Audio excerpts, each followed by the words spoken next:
Esta conferencia comenzará a grabarse. Muy buenas tardes a todas y todos. Bienvenidos a este espacio seminario web de los martes de la Regional Bogotá de la Sociedad Colombiana de Pediatría, comprometida con la infancia y el desarrollo de la pediatría bogotana y colombiana. Les habla Ernesto Durán, yo soy el presidente de la regional. Voy a hacer una breve introducción al seminario, realmente una presentación de un homenaje que queremos hacer en el día de hoy a este querido colega, el profesor Rafael Vázquez, psiquiatra de niños y adolescentes, como él se nombraba, profesor de la Universidad Nacional y comprometido con los temas de la infancia desde toda su vida. Voy a hacer entonces una semblanza inicial del profesor Vázquez. Él es médico de la Universidad Nacional, psiquiatra de la Universidad del Rosario, magíster en psiquiatría infantil y de la adolescencia de la Universidad Nacional Autónoma de México, un excelente conversador, un gran amigo, con un gran sentido del humor, un crítico social, un militante político, un muy buen contradictor y un profesor en todo el sentido de la palabra. Él era profesor titular en ejercicio de la Universidad Nacional, donde fue docente por más de 37 años y además fue docente de la Universidad del Bosque por 20 años. Lo oímos a él en sus diferentes espacios hablar de diversidad de temas de la salud mental infantil, la angustia, la ansiedad, el déficit de atención, los problemas del rendimiento escolar, la fobia escolar, los trastornos alimentarios, los problemas emocionales, los trastornos obsesivo-compulsivos, la depresión, el suicidio, y un tema que lo acercaba mucho a los pediatras, bueno, y en el cual teníamos también debates muy interesantes, que era el tema de la crianza. En este tema tenía unas interesantes reflexiones y planteamientos muy particulares que es muy interesante pues, compartir con él y todos aprendimos mucho también de él con este tema y en torno a esto se hacían muy interesantes tertulias con él. Era realmente un ser humano muy valioso. El año pasado tuvimos la oportunidad de tenerlo en dos oportunidades en este espacio. Nos habló del impacto de la salud mental en la pandemia, en los niños y los adolescentes en un primer momento, y en otro momento de los trastornos de déficit de atención con hiperactividad. El vacío que nos deja a sus colegas, discípulos y pacientes es inmenso e irreparable, decía la comunicación que sacó la Universidad Nacional con motivo de su muerte, y eso queremos reivindicarlo y rescatarlo.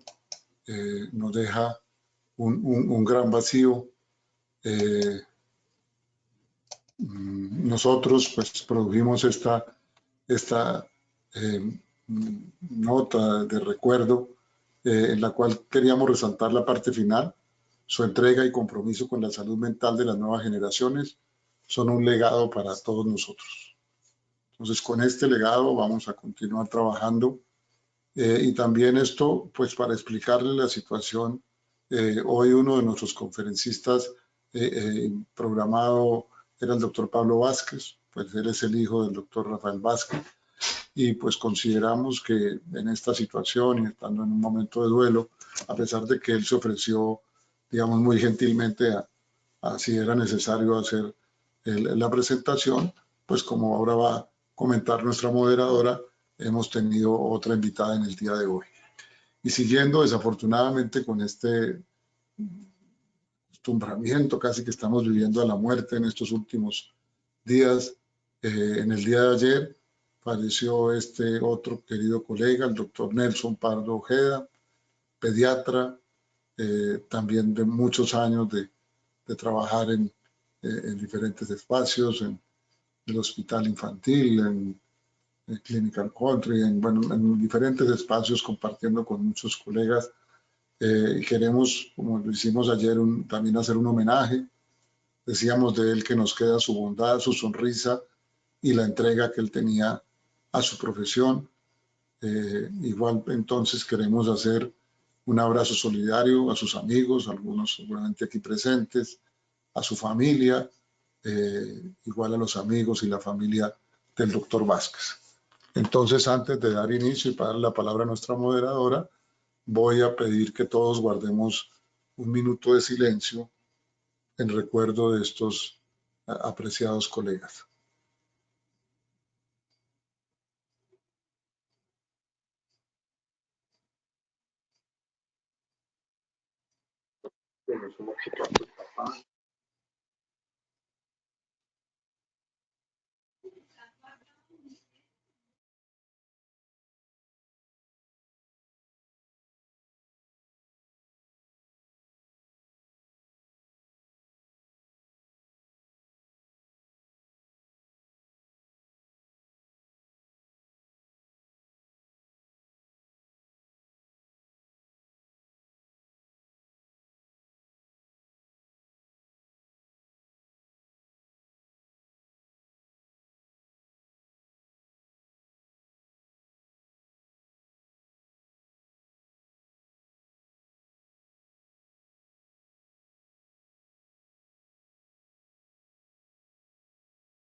Bueno, con esto, con esta pues, homenaje inicial a estos queridos colegas, queríamos empezar este evento y también pues, nos permite reflexionar sobre este momento complejo que estamos viviendo. Entonces, sin más, le doy la palabra a la moderadora para que empiece el día de hoy. Está la doctora Graciela Zamora, que es la secretaria de nuestra Junta Directiva de la Sociedad Colombiana de Pediatría Regional Bogotá.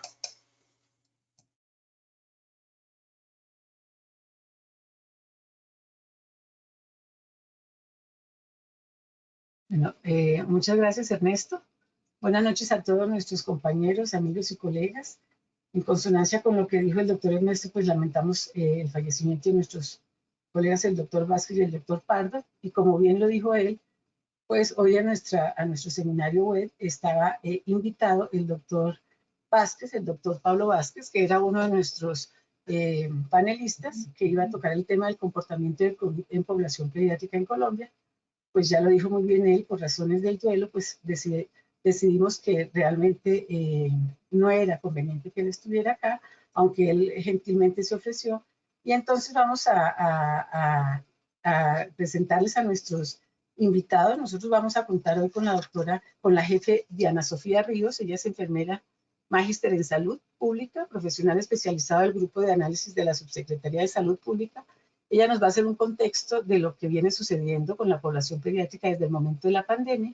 Y invitamos a la doctora Karen Jiménez, ella es pediatra, también profesional especializado de la Secretaría de Salud, y es la que ha venido haciendo el análisis de todas las mortalidades que se han presentado en la población pediátrica. Ella nos trae un análisis muy interesante de todo lo que, de cómo se ha comportado clínicamente y de unas características particulares con respecto a este evento en esta población. Entonces, como ustedes ven, pues para nosotros como sociedad es muy interesante poder traer estos temas a ustedes ahorita que viene todo lo que es el reingreso seguro, gradual y seguro de los niños a la educación, en los cuales a nosotros posiblemente nos preocupa qué va a suceder con esta población una vez empiecen los niños en las clases. Entonces, creo que vamos a hacer un buen debate en esta reunión y nos va a permitir analizar con nuestros panelistas qué nos espera y a qué debemos prepararnos. Entonces, bueno, como parte de nuestra labor, pues además de generar debates, de darles conocimiento a ustedes un poco con respecto a lo que viene sucediendo en temas de pediatría, pues nosotros queremos como sociedad, cumplir con nuestros objetivos, que claramente están establecidos de acuerdo a lo que vemos aquí, promover el desarrollo personal y profesional y la cualificación del ejercicio de la pediatría a través del trabajo por el derecho a la salud y la mejoría de la calidad de vida de los niños, niñas y adolescentes en la ciudad de Bogotá. Entonces, dentro de esos propósitos, nosotros está pues parte de estos seminarios web que nosotros ya plenamente tenemos establecidos una vez al mes, una vez a la semana, los martes, en el horario de 6 a 8 de la noche. Ya ustedes han tenido la posibilidad de estar este mes en los temas anteriores, que fueron la reapertura de instituciones educativas, la semana pasada en colaboración con la clínica infantil en el tema de cáncer infantil. Hoy en la reunión que tuvimos con respecto al comportamiento del COVID-19 en la población pediátrica, y de una vez decirles que la semana entrante pues tenemos los retos para la vacunación en pediatría. También decirles que nosotros tenemos un trabajo importante en todo lo que tiene que ver con los seminarios virtuales. Aquí ustedes pueden ver unos de los que se hicieron el año pasado. Ustedes cuando quieran pueden ingresar a la página web de la sociedad y en los webinars mirar todos los temas que se han grabado. También pedirles a nuestros expositores hoy, nosotros por eso grabamos estos seminarios, la autorización para grabar las charlas. Si tienen alguna objeción, pues hacérnosla saber, porque estas reuniones quedan grabadas si no lo permiten para poder contar con ellas y que nuestros colaboradores, amigos y pediatras puedan ingresar en el momento en que quieran para revisarlas. También dentro de nuestra labor hemos venido haciendo una educación virtual con unos cursos que ya están como estandarizados dentro de la sociedad. Ustedes creo que ya debieron haberlos conocido o haber ingresado a algunos de ellos.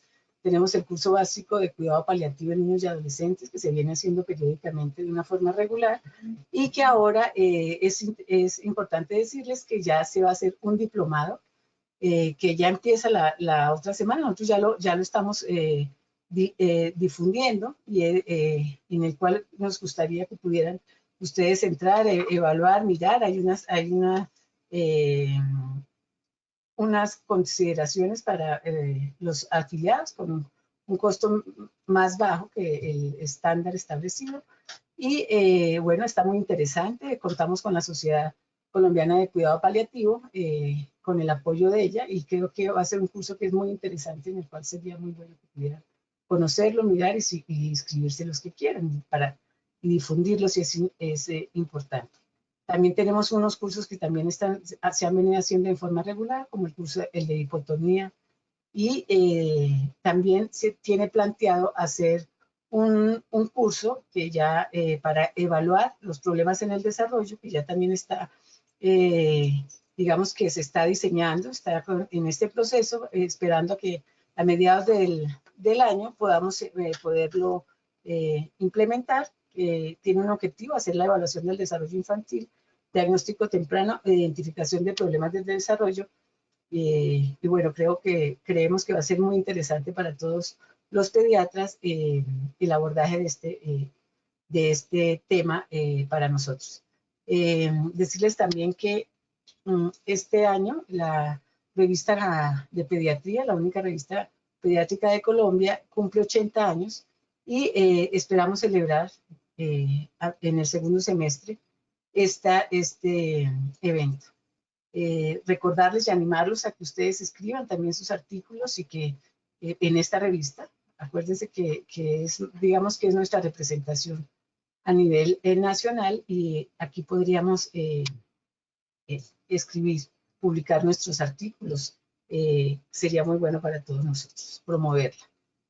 Para la otra semana, pues también decirles que el tema es el de retos para la vacunación en pediatría. Entonces, están cordialmente invitados para que asistan también a esta reunión. Y no olvidarles decir que nosotros, el fondo financiador de nosotros, se apoya con algunas instituciones, algunas empresas que con sus aportes nos ayudan a que nosotros promovamos todos estos seminarios y podamos hacer algunas otras intervenciones que hacemos con comunidad para poder llegar con ellos de una forma mucho más efectiva. Entonces, hacerles mención, es importante que ellos estén. Hay algunos en los cuales ya contamos con ellos, hay otros que están en proceso de negociación, pero tenemos que hacerles un reconocimiento y es importante que ustedes también que conozcan la participación de ellos en estos procesos. Entonces, después de haber dado este resumen muy pequeño de lo que hacemos y del objetivo que nos trae aquí hoy a esta reunión, entonces quiero darle las palabras a nuestros invitados. Vamos a empezar con la jefe Diana Sofía Ríos. Les decía que ella es enfermera magíster en salud pública, profesional especializada del grupo de análisis de la Subsecretaría de Salud Pública. Ella nos trae hoy el tema de la situación de la población pediátrica del COVID en la población pediátrica desde el comienzo de la pandemia hasta el momento actual. Entonces, Diana Sofía, bienvenida. Es muy, muy agradable para nosotros poder contar contigo.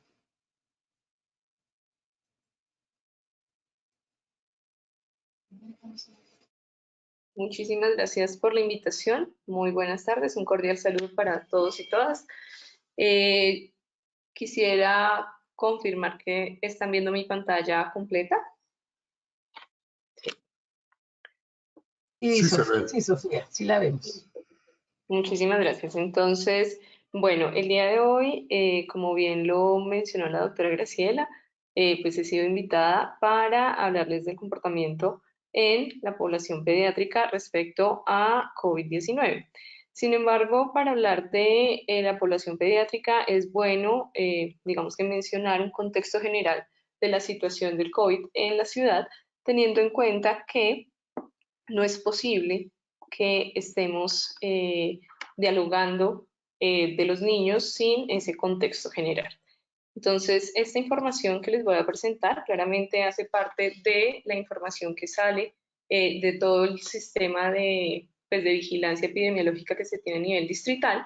Específicamente se tiene pues, información que sale de la Subsecretaría de Salud Pública, desde el Grupo de Vigilancia en Salud Pública, de todo el equipo del Laboratorio de Salud Pública y claramente de un grupo de análisis de información que tiene la Subsecretaría, que es el encargado pues de, digamos que de recopilar y buscar esa evidencia y hacer los análisis complementarios que se requieren. Así funciona dentro de la Secretaría y así es como se migra la información para todos los tableros de control y demás que pues claramente están abiertos al público dentro de la Secretaría. Entonces, rápidamente vamos a ver un comportamiento pues, de esos casos acumulados que ha tenido la ciudad. Específicamente llevamos 1.417.938 casos notificados como positivos en la ciudad. De estos se han confirmado 642.278, de los cuales ayer, 15 de febrero, no hoy porque hoy apenas se está procesando la información, pero al día de ayer tenemos 5.067 hospitalizados. Esta información de estos hospitalizados no hace parte de una vigilancia específica, sino de un apoyo que se da para hacer un pequeño seguimiento al interior de, pues, de los casos positivos. Sin embargo, la información, digamos que contundente, pues se da por medio de los sistemas que se tienen para esto, como es toda la base de, pues, de CIRC y demás. Los casos fallecidos al momento son 13.412. Tenemos un total de 609.061 recuperados y 17.823 casos activos al día de ayer. Permítanme un segundo, ya estaba tratando de movilizar acá. En la parte superior también de la pantalla ustedes pueden estar observando el número promedio de casos que se han dado. Y en la parte inferior ustedes ven la curva epidémica que se ha tenido para el distrito. Esta curva epidémica, les recuerdo, se hace por fecha de inicio de síntomas. Para los casos asintomáticos, se toma la fecha de consulta para pues poder, digamos que generar esta información, que es la fecha más cercana a, pues digamos que a cualquier inicio de síntomas para los asintomáticos. Teniendo en cuenta esto, pues vemos que en el transcurso, desde el inicio de la epidemia en la ciudad, que es en el mes de marzo, al día de ayer, pues tenemos dos grandes olas que pues han sido descritas en los diferentes medios de comunicación y demás que ustedes han podido ver. una que se da alrededor de mediados de junio y termina aproximadamente en agosto, y otra un poco más rápida en su consolidación, pero mucho más pues amplia en su extensión en esa onda, que se da a partir del 15 de noviembre del 2020 y pues termina aproximadamente a finales de enero del año 2021. Teniendo en cuenta eso, les traigo aquí un comparativo que nos permite ver cómo ha sido como esa magnitud de los casos teniendo en cuenta las semanas epidemiológicas.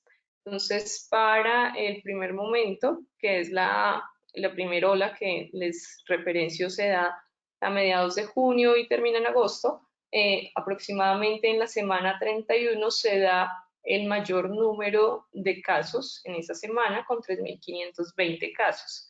Y si ustedes ven, pues es una ola mucho más amplia, que permite, pues obviamente, más duradera en el tiempo. El tiempo se prolonga un poco más. Esta ola pues rápidamente pues empieza a disminuir después de la semana 31 y pues si ustedes ven como esta meseta o ese valle que se ha denominado, nunca estuvimos por debajo de, pues, digamos que en un número inferior a los 1.000 casos, siempre estuvimos por encima durante este valle, pero fueron casos que se fueron, pues, digamos que solventando durante el tiempo con la capacidad hospitalaria, con todas las medidas que se tenían en la ciudad en su momento.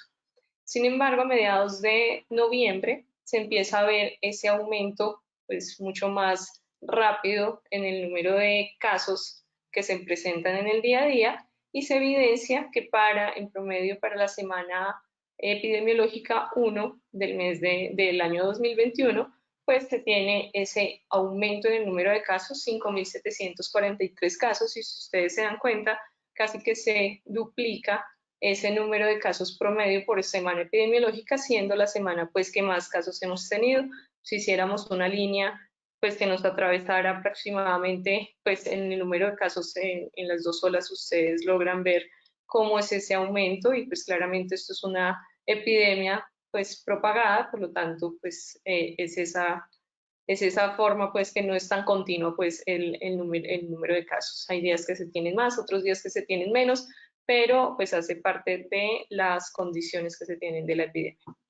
Ustedes en la parte inferior logran ver algunas líneas que dividen esa curva epidémica, y es que allí le hemos marcado, bueno, y qué ha ocurrido, que de pronto ha hecho que ese número de casos pues se acelere o sea de más contagio. Teniendo en cuenta que es una epidemia propagada, pues de fuente propagada, pues claramente, como todos sabemos, pues se da por la interacción de las personas, por ser una infección respiratoria, a mayor contacto, pues mayor posibilidad de más personas contagiadas, y claramente han habido algunos momentos que nos han permitido establecer pues ese aumento en el número de casos. Sabíamos que diciembre iba a tener pues esa connotación, pues dadas las fechas decembrinas. Sin embargo, hay que tener en cuenta que estos datos hoy es posible verlos de esta forma, sin embargo, en el momento en el que se estaba viviendo, pues siempre tenemos un rezago de aproximadamente 14 días, también por el mismo comportamiento de la epidemia, que pues claramente no permitía ver qué tanto se iba a dar y qué tan fuerte iba a ser esa ola. Sin embargo, es válido también mencionar que en ninguno de los dos momentos en Bogotá se ha superado la capacidad hospitalaria, digamos que se ha mantenido en un límite, pero pues esto se va, digamos que midiendo todo el tiempo junto con los modelos matemáticos que se van haciendo, y pues obviamente las estrategias que se van implementando en la ciudad para poder ir, digamos que estando como al paso de lo que va ocurriendo. Para su momento, en diciembre aproximadamente, el modelo matemático lo que nos permitía ver era que efectivamente, si se hacían algunas restricciones de la movilidad, se iba a poder reducir rápidamente el número de casos, porque se sabía que en enero muchas personas, y pues claramente también en diciembre, muchas personas salían de la ciudad, y pues esto iba a ayudar hacer ese distanciamiento natural y pues iba a reducir mucho más rápido el número de casos, que es lo que estamos viendo el día de hoy, con una reducción pues mayor en el número de casos, con tan solamente 17.823, que aproximadamente es como el 2% de los casos confirmados como casos activos. Normalmente cuando estamos en esos volúmenes grandes de casos se mantiene alrededor del 7-10% el número de activos, pues claramente es cuando se entra en alerta. En esta gráfica les traigo pues el número efectivo de reproducción para la ciudad. También aquí podemos ver el comportamiento también desde el inicio de la epidemia. Pasa algo similar con la curva epidémica. A hoy podemos ver cómo ha sido el comportamiento de días anteriores. Sin embargo, en el momento en que estamos viviendo el aumento o la velocidad pues, de los contagios, pues siempre vamos a estar con un rezago entre 15 y 20 días para el RT. El que les traigo el día de hoy claramente tiene como última fecha de contagio confiable para el 1 de enero. Este es tomado con los datos del 14 de febrero como fecha de corte y nos reporta para todo el distrito un RT de 0,70, que pues claramente está por debajo del 1. Sin embargo, pues para el momento de la ola que les acabo de mostrar, pues estuvimos alrededor de 1,1, 1,2, en algunas ocasiones 1,3 en el momento más difícil pues de la epidemia, que fue casi que pues un poco antes de terminar diciembre.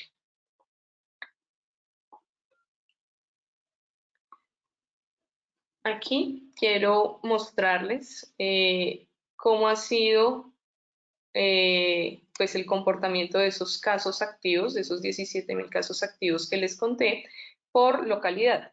Y es que básicamente aquí tenemos que, como siempre sabemos, pues hay que territorializar un poco ese accionar, pero por número de casos, pues las localidades que son más grandes en la ciudad, pues obviamente nos van a concentrar mayor número de casos. Esto es directamente proporcional con la población que se tiene.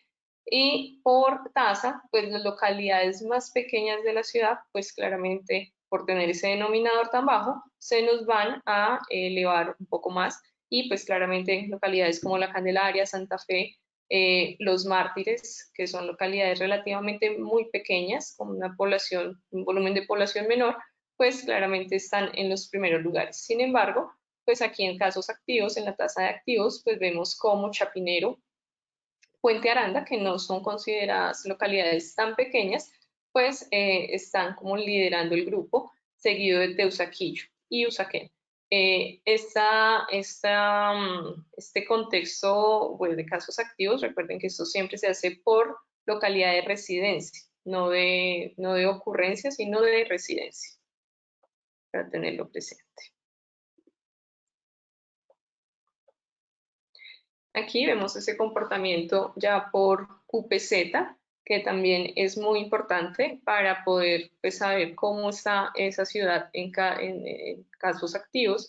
Vemos algunas QPZ pues, que concentran pues, el mayor número. Aquí no les traigo la tasa, pero básicamente son esas QPZ de localidades con volúmenes grandes, y pues las UPZs con menor volumen pues claramente también se nos tienden pues, a estar de primeros casos. Siempre estamos viendo en casos absolutos y en tasa, teniendo en cuenta la relación de la población. Básicamente las UPZs que tienen mayor número de casos activos tiene 475 casos, que es el Rincón en Suba, Tibabuyes también en Suba, Bosa Central, pues claramente en Bosa, Boyacá Real en Suba, pues la UPZ de Suba, Garcés Navas y Castilla, que está pues claramente relacionado con la población. Ya pues viendo a nivel general lo que ha pasado y cómo ha sido este contexto, es importante también empezar a mirar pues por edad cómo han ido ocurriendo los casos. Y aquí traigo los casos por decenios.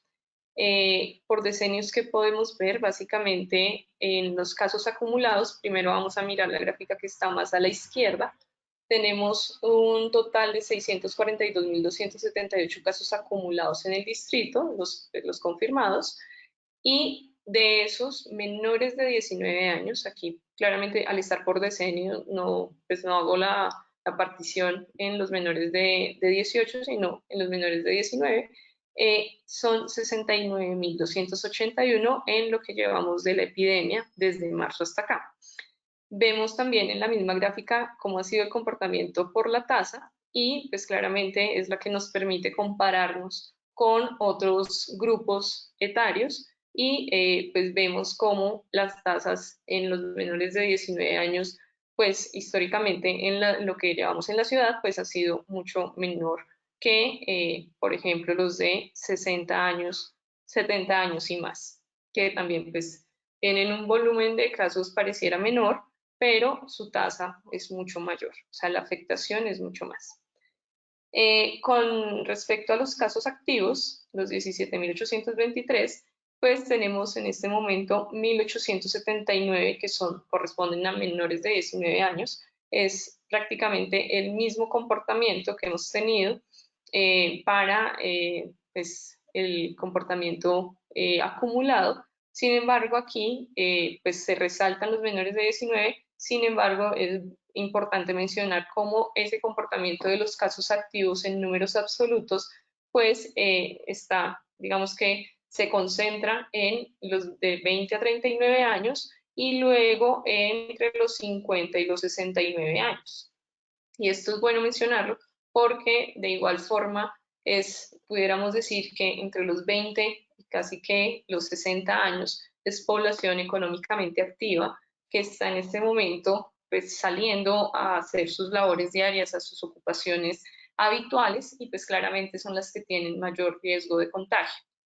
Sin embargo, hay pues la posibilidad claramente las investigaciones y bueno, todo lo que ha surgido de la epidemia, al ser una transmisión por aerosoles, pues claramente cuando se llega al hogar están los niños y claramente hacemos toda la transmisión con ellos. Entonces, pues claramente un volumen de casos activos en niños pues también se da. Y pues es al interior de los hogares, dado que todavía en ellos hasta ahora se va a empezar como esa reactivación. Cuando hemos ya un poco más enfocado a los menores de 18 años, haciendo la salvedad pues bueno, que encontramos en esos casos acumulados, vemos, aquí quise traerles ya la desagregación también por edad de esos casos. Entonces, en la parte superior ustedes van a ver casos acumulados, en la parte inferior van a ver los casos activos en la ciudad.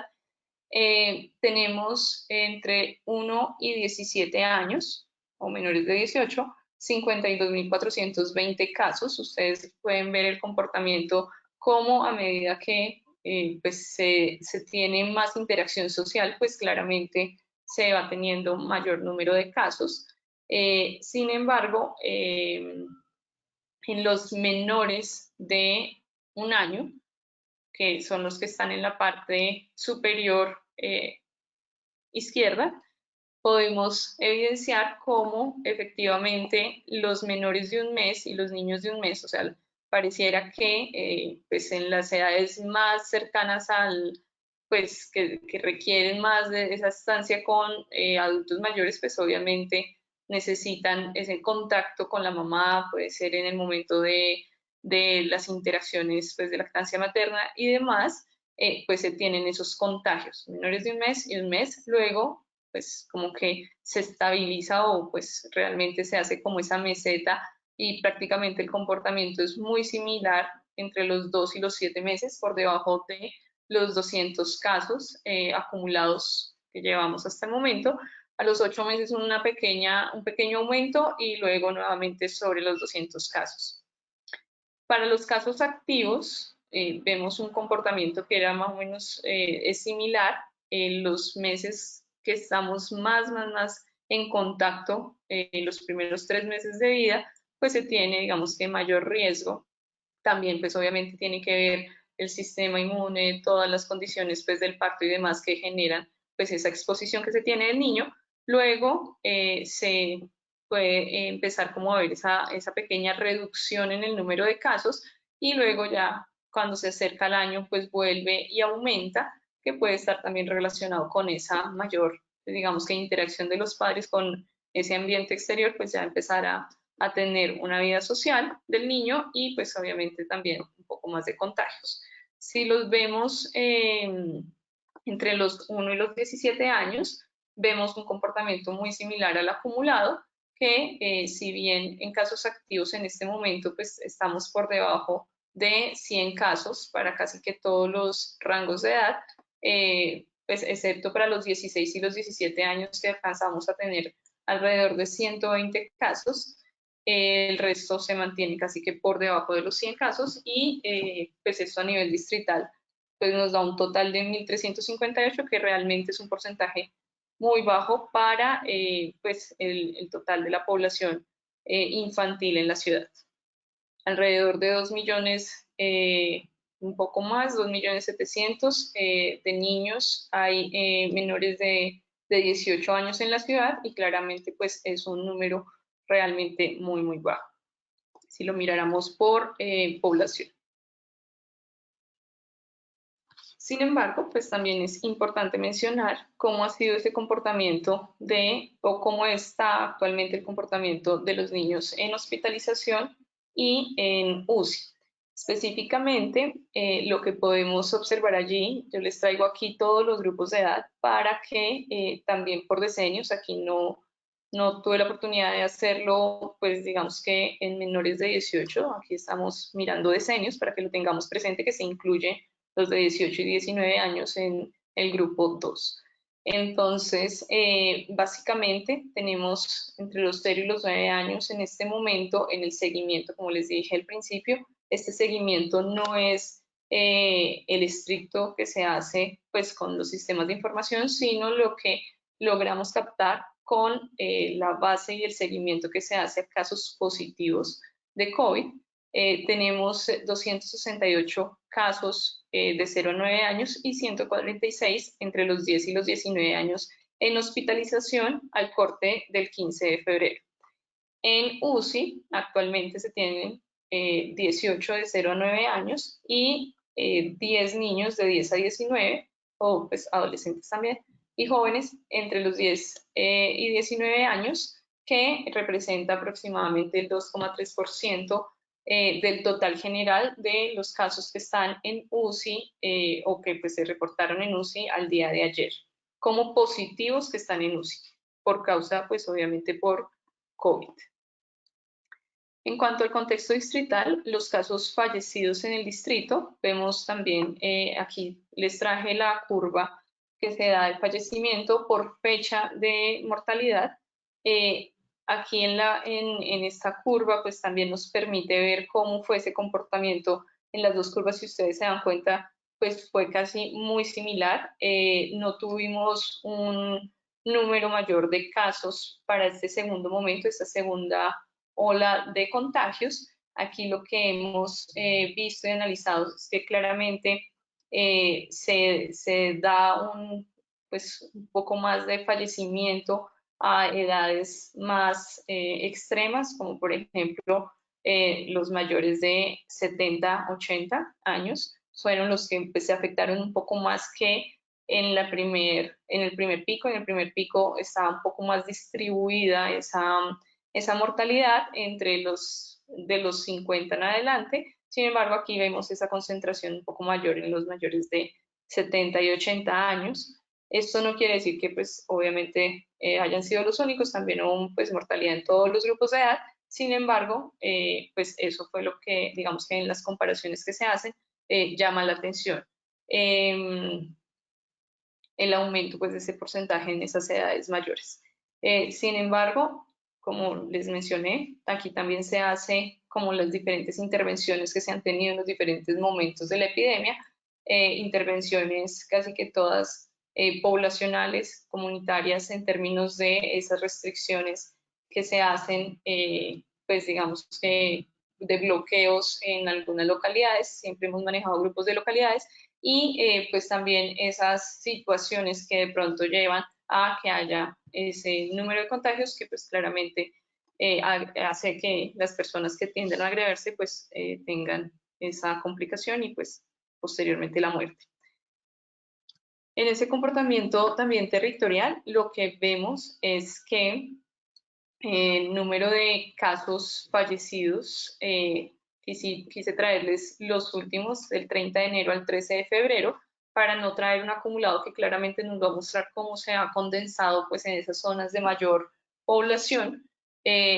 Sin embargo, es importante mencionar para estos, digamos que dentro de los últimos 13 días que se tienen como fecha de fallecimiento, lo que se puede observar es que la mayor UPZ que concentró casos pues fueron máximo 16 casos, que fue en Bosa Central, Quiroga en Engativá con 14 casos, Timisa en Kennedy, Ciudad Montes, Américas y Tibaúyes en Suba. Américas en Kennedy, Ciudad Montes en San Cristóbal. Sí. Y Américas y Tibaúyes. Entonces aquí podemos ver cómo es esa distribución, pues de esa mayor, digamos que del último rango, los más moraditos en donde están distribuidos, y pues eso también se hace por fecha, por localidad de residencia de la persona que fallece. Aquí es importante pues también mencionar las mortalidades, se les hace pues una unidad de análisis, sobre todo, y se hace énfasis en algunos grupos de riesgo, y ahora mi compañera pues Karen va a entrar a hacer énfasis en lo que ha ocurrido pues ya en los niños específicamente respecto a estas mortalidades y lo que ella ha podido identificar acorde a esas unidades de análisis. Por tasa de fallecimiento, pues muy relacionado con estas UPZ, vamos a encontrar también pues localidades pequeñas como Santa Fe Candelaria, que ya lo habíamos hablado, pero Puente Aranda, tanto en casos activos como en fallecimientos, pues es como la que nos está liderando ese grupo, seguido de Chapinero, y pues de aquí para abajo se hay un pequeño cambio, que pues ya se incluye Rafael Uribe y Antonio Nariño. Y pues recordemos que en número de casos, la tasa seguida era Teusaquillo. Entonces, esto es importante también. Por ejemplo, Teusaquillo es una localidad que llama mucho la atención pues, por esa concentración de adultos mayores. Sin embargo, pues obviamente en esta mortalidad se nos ponen algunas otras condiciones que pueden estar muy relacionadas con situaciones y pues obviamente unas trayectorias de vida, unas acumulaciones a lo largo de la vida que generan pues esos determinantes que pueden estar afectando a los habitantes pues, de estas localidades. Por grupos de edad, pues también les quise traer ese comparativo en tasa. No lo traigo en gráfico porque realmente se pierde esas mortalidades en los niños menores de 19 años o en las personas menores de 19 años. Pues claramente la tasa nos da alrededor de 1 y 1,1, entonces pues en la gráfica no se vería, porque claramente pues, la tasa y en el número de casos está preponderantemente hacia las edades pues, de 50 años y más. Ustedes, si recuerdan la gráfica de casos activos, pues veíamos esa consolidación de casos entre los 20 y prácticamente esos 69 años o esos 70 años. Sin embargo, miren el comportamiento por edad, como claramente al final o en edades extremas mayores, pues es esa afectación en cuanto a la mortalidad. Y por eso, pues claramente es que se toman esas medidas y pues obviamente se direccionan, pues como actualmente se está direccionando ese plan de vacunación, priorizando donde hay una mayor afectación, una mayor complicación. En los niños, pues en los menores de 19 años, tenemos pues muy pocos casos de mortalidad y claramente pues unas tasas muy por debajo que están muy relacionadas con la literatura internacional, que es, digamos, que el comportamiento que se ha dado en algunos otros países. Ya para finalizar, también cómo ha sido ese comportamiento de la morbilidad de otros eventos respiratorios. Recordemos que el seguimiento que se hace, pues tiene que ser integral, no solamente mirar como tal la enfermedad, sino estar mirando, bueno, cómo es ese comportamiento de la morbilidad por todas esas infecciones respiratorias agudas. En población general, pues estamos y nos mantenemos pues en una zona de éxito no tenemos en este momento. Iniciamos el año, estábamos con el pico, o bueno, con esa ola grande que vimos, pues iniciamos el año casi que en emergencia, pero poco a poco se ha ido descendiendo y pues claramente esto está muy relacionado con los datos que les acabo de presentar específicamente para COVID. Si lo miramos en los niños menores de 5 años, nos hemos mantenido todo el tiempo en una zona de éxito o de seguridad, pues claramente sabemos que pues esto pues va a estar ahorita con pues épocas de lluvia, vamos a tener también pues como tal la reapertura gradual y progresiva pues en los colegios y claramente esperamos que esto quizás empiece a subir un poco más, sin embargo, no creemos y esperamos que así sea, que las medidas que se tomen al respecto pues ayuden a que efectivamente pues no vayamos a estar con los niños menores de 5 años en alerta o en alguna pues situación que nos pueda pues generar esas alarmas. Para los niños menores de 1 año, específicamente, pues está muy similar el comportamiento de los menores de 5.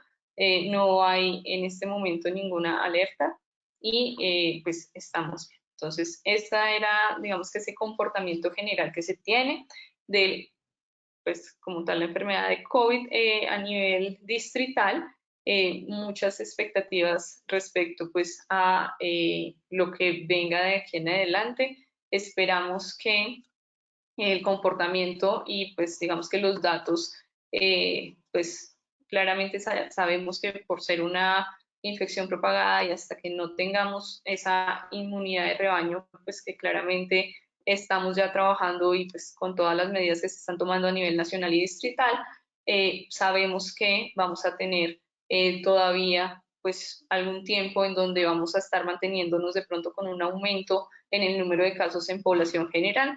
Esperamos que siempre teniendo en cuenta pues las medidas que se van tomando y las decisiones a nivel poblacional que se vayan tomando, pues claramente que se controlen, que no se supere esa capacidad hospitalaria y que efectivamente en los menores de, pues de 18 años podamos mantener pues estos valores que no vemos el por qué se vayan a alterar o vayan a generarse ese mayor contagio en niños.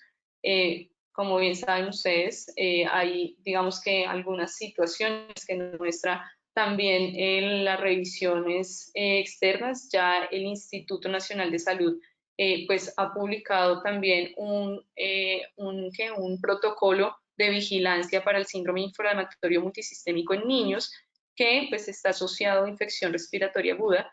Este protocolo lo que permite pues claramente también es estar a la vanguardia pues de esas ocurrencias que se dan posterior a esa infección por COVID en los niños y que claramente ya el país y la ciudad claramente le va a empezar a hacer seguimiento. Aún no tenemos datos, pues digamos que para mostrar, pero sí es importante conocer que ya está haciendo pues en ese seguimiento de la vigilancia, ya se tienen los protocolos y todo lo destinado desde el nivel nacional para hacer el seguimiento y pues realmente la ocurrencia de este evento, este síndrome inflamatorio, pues es muy bajo a nivel internacional y pues claramente a nivel nacional. También está por debajo de los 2 casos por cada 100.000 habitantes, si no estoy mal a nivel internacional, y esperamos que sea el comportamiento para la ciudad. Sin embargo, como les digo, todavía no tenemos el registro como tal de casos para poder hacer una presentación. Sin embargo, ya se está en todas las IPS, CPS, si todavía en las IPS, CPS donde ustedes trabajan no se está implementando, pues sería bueno empezar a actualizar esos protocolos porque pues claramente esto es progresivo. Con eso, pues no sé, Graciela, si estaría bien así, no sé. No, Diana Sofía, muchas gracias. Creo que tu exposición ha sido muy clara. Nos da un panorama, yo digo general, pero también muy específico del comportamiento de la infección del COVID en la población pediátrica. Creo que ahorita después de la presentación de la doctora Karen podemos complementar lo que nos quede faltando. En todo caso, muchas gracias y yo creo que después en nuestra parte de las preguntas, pues iremos ampliando si es necesario este tema. En todo caso, creo que lo hiciste muy bien, pues que te agradezco porque realmente que nos quedó muy claro. Ahora les decía, nosotros habíamos incluido dentro de este seminario al doctor Pablo Vázquez. Él nos iba a mostrar un panorama nacional de lo que estaba pasando con la población pediátrica en el país. Con él no pudimos contar, pero creo que la expositora que viene ahora, nuestra panelista, nos puede dar otra visión realmente de lo que está sucediendo, porque ella es una experta, ella es Karelice Jiménez, es médica de la Universidad de Oriente de Venezuela y es pediatra puricultora del Instituto Venezolano del Seguro Social. Y es profesional especializado de la Subdirección de Vigilancia, referente desde Vigilancia de la Infección Respiratoria, y es la que coordina todo lo que tiene que ver con las unidades de análisis relacionadas a la mortalidad por COVID.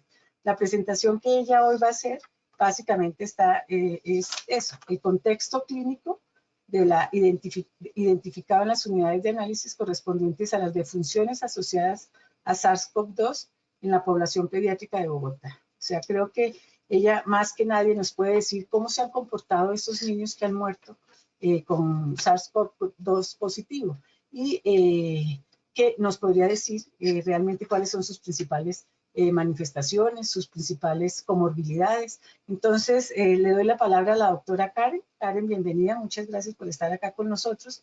Entonces, bueno, los micrófonos son tuyos.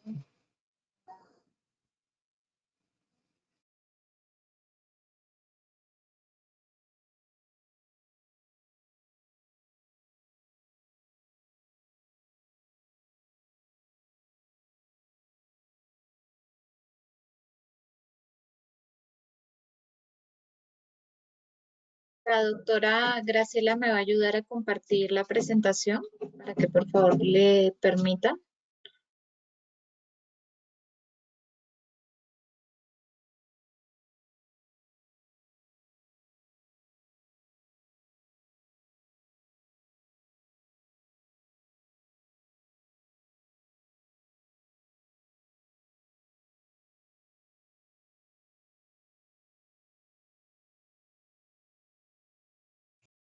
Estás con el micrófono apagado, Karen. Listo, gracias. Buenas noches, como comentó la doctora Graciela, soy pediatra y trabajo desde el área de vigilancia con la Secretaría Distrital de Salud como referente de infección respiratoria aguda desde finales del año 2018. Y desde inicio de la pandemia, pues he estado acompañando, además de la vigilancia rutinaria de la mortalidad menor de 5 años por IRA, pues todo lo relacionado a unidades de análisis con resultado de mortalidades con resultado positivo para SARS-CoV-2 cercano a la fecha de función. Entonces, básicamente lo que vamos a hablar hoy, vamos a dar un contexto clínico de qué está pasando pues con la infección con SARS-CoV-2 en nuestra población menor de 18 años. El objetivo de esta vigilancia básicamente es buscar la caracterización de esta población como tal, los menores de edad, evaluar posibles factores de riesgo asociados y estar siempre pues vigilando cualquier tipo de variante clínica en la cual pues tengamos que tomar decisiones rápidamente, ¿no? Entonces, bueno. A la fecha se han realizado un total de 31 unidades de análisis en mortalidades en menores de 18 años. Es importante aclarar en esto que aquí abarcamos todos los apartados de la cascada de función donde se reporta infección por SARS-CoV-2, por COVID-19, ¿ok? Es decir, que estamos llevando unidad de análisis todos los casos menores de 17 años que tengan un resultado positivo para SARS-CoV-2 cercano a la fecha de función, sin tomar en cuenta pues las comorbilidades y si se confirmó o no a través de la cascada de función como causa básica de muerte la infección por SARS-CoV-2, ¿ok? ¿Con qué motivo se hace esto? Bueno, para tener un contexto general. Entonces, inicialmente vamos a hablar de este contexto general, de estas 31 mortalidades, y después sí nos vamos a basar específicamente en los 14 casos en donde sí se ha confirmado la infección de SARS-CoV-2 como causa básica de muerte, que son nuestro reporte oficial como tal para la ciudad de Bogotá. ¿Ok? Recordarles entonces que basándonos en esto, pues tenemos una tasa de mortalidad, un porcentaje de mortalidad bastante bajo. Se habla de un 0.1% aproximadamente. Esto va en conformidad con múltiples estudios que ya se han venido realizando pues a nivel internacional y nacional. Del lado derecho de la lámina podemos ver una referencia de un estudio que se hizo acá con datos del Instituto Nacional, que básicamente lo que reporta es el comportamiento de la infección respiratoria aguda y la mortalidad en menores de edad en los primeros 90 días de la pandemia. Este fue un estudio que fue realizado por el doctor Rosselli y que, como podemos ver, pues habla de un porcentaje de letalidad también bastante bajo que va en conformidad con los datos que estamos presentando pues en el día de hoy. La siguiente lámina. Bueno, entonces, de estas 31 mortalidades que hemos analizado, ¿ok? Entonces, aquí básicamente les doy el contexto general por grupo etario, por localidad de residencia, por sexo y por presencia o no de comorbilidades. Tenemos que, de estas 31 mortalidades, por curso de vida, el que más predomina van a ser los menores de 5 años, ¿ok? Con un total de 19 casos. En cuanto a las localidades, se encuentra pues el mayor número de casos en las localidades de Bosa, Kennedy y Suba, que se corresponde con lo que acabamos de ver previamente en los datos mostrados por nuestra colega, en donde están pues el mayor número se reportan, son las localidades con mayor número de reporte de casos. Y en cuanto a sexo, pues para el total de casos analizados de las 31, pues predomina el sexo masculino en un 55%. En cuanto a las comorbilidades, de las 31 unidades de análisis que realizamos, identificamos en un 77% de estas, pues la presencia de comorbilidades. La siguiente lámina. En cuanto al ajuste final del caso, entonces, en posterior al proceso de revisión del caso, que esto es un ejercicio que se hace pues en donde se revisa en los menores de edad, se suele revisar todo desde el inicio de los controles prenatales de la madre hasta el momento de la defunción. Entonces, son un proceso de revisión en donde intervienen pues todos los asociados en la atención del menor y pues donde también suelen ser citados especialistas en otras áreas que puedan apoyar y nos permitan pues definir con más claridad los casos, y hemos tenido apoyos pues de especialistas en áreas como infectología, inmunología, dependiendo del caso que vamos analizando. Entonces, de esas 31 unidades de análisis, solo confirmamos 14 casos en donde sí se estableció que la causa básica de muerte pues había estado asociada a SARS-CoV-2, ¿ok? De los casos descartados, que fueron 16, entonces tenemos que en un 94% de estos pues presentaban patologías crónicas de base avanzadas, donde realmente la causa básica de muerte posterior a esta revisión exhaustiva pues quedó asociada al deterioro de las mismas, ¿ok?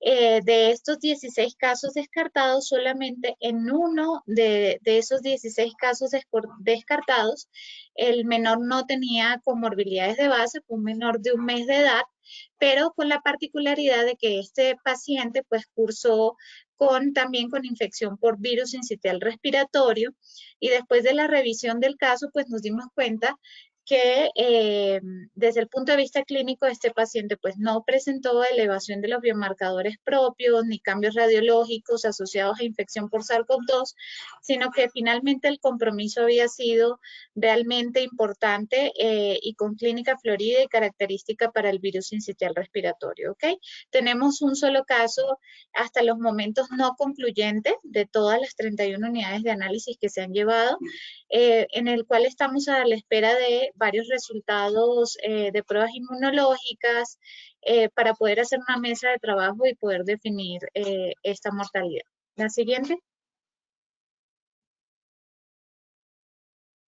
Entonces ahora, insisto, vamos a empezar a hablar de los 14 casos en donde sí confirmamos la infección de SARS-CoV-2 como causa básica de muerte, ¿ok?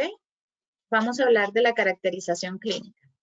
Entonces, estos casos que en la ciudad de Bogotá sí hemos confirmado que murieron por COVID, ¿ok? No con el COVID, sino por el COVID, por este nuevo virus.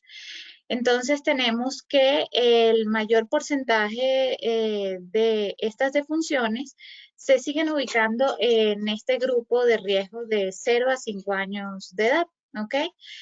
Se siguen ubicando en las localidades de Kennedy, Suba y Chapinero, que como mencionamos son las asociadas también al mayor número de casos.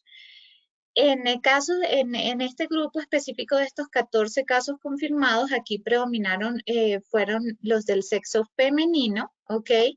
Y en cuanto al régimen, porque hacemos la evaluación de todo, régimen, aseguramiento, dónde se hizo la atención, dentro de la caracterización, entonces tenemos que habían casos, en la misma proporción de casos, tanto para el régimen contributivo como para el subsidiado. La siguiente. Aquí podemos ver son las IPS donde se generaron las atenciones de estos casos y donde ocurrieron las defunciones y la clasificación de estos casos, pero por aseguradora, destacando pues por aseguramiento lo que sería Capital Salud, Sanitas y Confacundi, dentro de dentro de las que abarcan pues el mayor número de defunciones. En cuanto a los síntomas, entonces ya empezamos aquí con lo que sería la caracterización clínica. Encontramos que el mayor porcentaje de síntomas reportados como motivo de consulta en estos 14 casos se encontró asociado a la fiebre en un 71% y a síntomas respiratorios en un 78.6%, ¿ok? Sí sí se generaron reportes de síntomas gastrointestinales como vómito, diarrea, dolor abdominal, pero como podemos ver, pues fue realmente bajo el reporte, ¿ok? En cuanto a la identificación de comorbilidades, tenemos que de estas 14 muertes en donde se confirmó la infección por SARS-CoV-2 como causa básica de muerte, solo en 5 casos no cursaban con comorbilidades de base, el 64% sí cursaba con alguna comorbilidad o algún factor de riesgo. Del lado derecho lo que les muestro es que de esos 5 casos que no cursaron con ningún tipo de comorbilidad o factor de riesgo, les estoy mostrando pues que los grupos etarios que estuvieron involucrados fueron 3 casos menores de 6 meses, que como podemos ver pues siguen siendo el hecho de ser una población menor de 5 años, en este caso menor de 6 meses, es un factor de riesgo asociado, y un caso de 2 años y un caso de 4 años de edad. ¿Ok? La siguiente. Aquí lo que trato de mostrarles, pues ya mencionamos que el 63% tenía comorbilidades, pero quise ser como un poquito más específica y mostrarle entonces por grupo etario cuántos de ese total de casos presentaba comorbilidades. Entonces dentro de la primera infancia, que es de 0 a 5 años, inicialmente pues mencionamos que de estos 14, 10 pertenecían a este grupo y solo 5 de ellos presentaba comorbilidades, es decir, el 50%. En la parte central de la tabla les muestro cuáles fueron las principales comorbilidades asociadas. Principalmente en este grupo se destaca todo lo asociado a malformaciones congénitas, síndromes genéticos y patologías neurológicas como tal. Luego vemos que para la población de 6 a, no logro ver, de 6 a 11 años, ¿ok? Tenemos solamente 2 casos, esos 2 casos cursaban con comorbilidades, igualmente pues ahí hago referencia de cuáles fueron las que identificamos: diabetes, patologías de tipo neurológicas, estados de hipercoagulabilidad y sobrepeso, ¿ok? Y en cuanto a el último, que es la población entre 12 y 17 años, tenemos que ahí también tenemos 2 casos y que esos 2 casos también presentaban comorbilidades asociadas, destacando lo que serían las patologías neurológicas las malformaciones congénitas. En este tuvimos un paciente con síndrome de Down y dentro del diagnóstico nutricional estaba la obesidad como tal. Entre las principales complicaciones identificadas durante la hospitalización por SARS-CoV-2, pues tenemos que principalmente se identifican las de tipo respiratorio como tal, ¿ok? Del lado derecho les hago referencia a este estudio que fue publicado en la revista Pediatric, ¿ok?